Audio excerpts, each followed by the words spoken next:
Let me thank the Association of Ex-Political Prisoners for hosting us here today. I appreciate it very much. I think it's fitting and appropriate that we talk about Cuba in a place where these pictures are replete of individuals who, for nothing other than trying to peacefully create change in their country, were imprisoned, sometimes for 10, 20, or years or longer.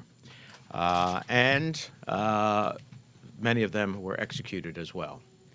That is the reality then. It is the reality today of Castro's Cuba. And it is in that context that I want to say that I believe that it is totally unacceptable for the President of the United States to reward a dictatorial regime with a historic vista when human rights abuses endure and democracy continues to be shunned.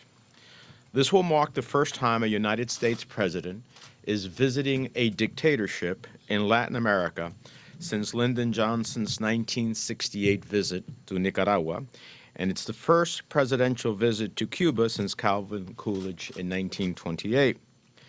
Since Castro seized power and instituted his dictatorship, American presidents Kennedy, Johnson, Nixon, Ford, Carter, Reagan, George H.W. Bush, President Clinton, George W. Bush, did not rush to the island to shake hands with an oppressive dictator. They instead stood firmly against a regime that represses its people's freedoms and blatantly violates human rights just 90 miles from our shore. The president is again prioritizing short-term economic interests over long-term and enduring American values. He will rule this decision just as he will ultimately rule giving a lifeline to the Ayatollah. As our president plans this trip with expectations that the world will watch and cheer, I remain of the belief that until the Cuban people are given the freedoms and liberties that we enjoy and that are enshrined in the Universal Declaration of Human Rights of the United Nations, and that they deserve, eased relations should not be cheered. Over a year ago, when the administration ushered in a one-sided deal with Cuba, that was a win for the regime and a loss for the Cuban people. It started an ill-fated trajectory, a trajectory that I fear is, instead of loosening the opportunities for the Castro regime to ultimately fall, is cementing their ability to stay there and to ultimately create a generational transfer of power, but a generational transfer of power to his son and son-in-law, who basically operate the entities for which there's talk about doing business with. I have urged President Obama to correct this course, but unfortunately the news of the trip is another step in the wrong direction. This is reminiscent of the case of Burma, where amid great fanfare we declared victory with a presidential visit in 2012. At least in that case, we exacted 11 commitments from the government under the mantra of action for action, of action for action. We've seen multiple steps that have shifted leverage to the Castro regime. Travel, finance, and commerce regulations have been eased. And let me talk about that for a moment. We are now becoming complicit in helping the regime cement its confiscation of U.S. properties, of American citizens, of American companies. An example of that is that we just sent our transportation secretary to ultimately strike a deal for direct flights to Havana. Well, guess what? That property of that airport is on the list of confiscated properties. And adjacent to that airport, a certified claim, let me give you the exact information,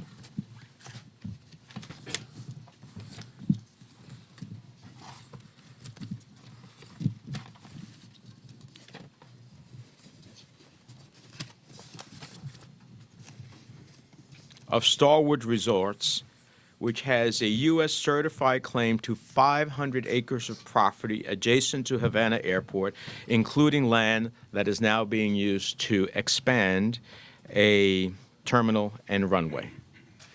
So we had the Secretary of State go, and he had a famous handshake in a place, in a hotel that was confiscated U.S. property.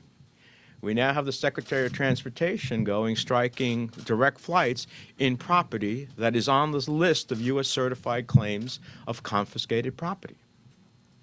What message do we send in the world about what should be the inviolate right of those of us who own properties, of American companies who own property abroad, not to have it confiscated and at the end of the day say, well, that's all right, an administration will make a deal.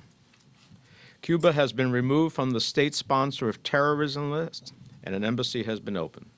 However, since these sweeping changes started in December of 2014, Cubans have been beaten, arrested, repressed at higher rates than ever before.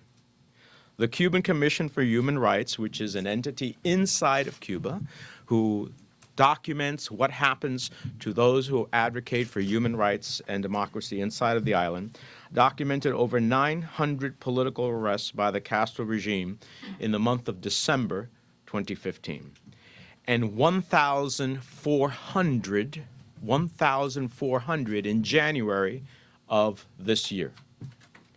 U.S. fugitives like Joanne Chesimard, who remains on the FBI's most wanted terrorism list for the murder of New Jersey State Trooper Werner Forrester, are still enjoying safe harbor on the island.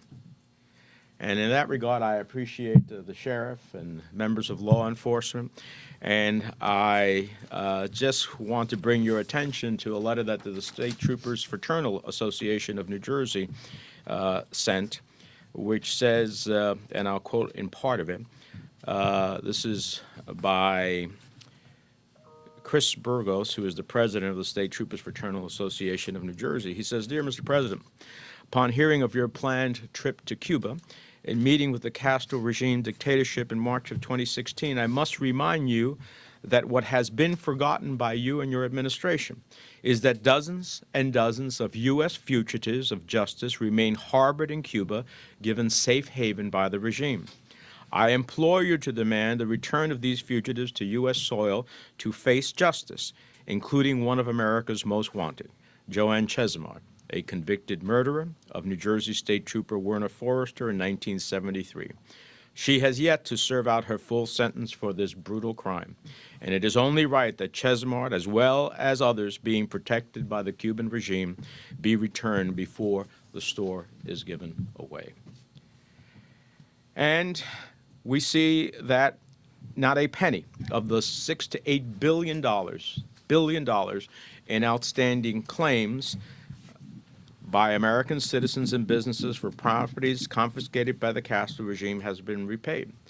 So to this date, we have not seen one substantial step towards transparent democratic elections, improved human rights, freedom of assembly, or the ability to form independent political parties and trade unions in Cuba. And yet, despite of the lack of reciprocity from a despotic and reinvigorated Castro regime, the president is rewarding this oppressive regime with a visit.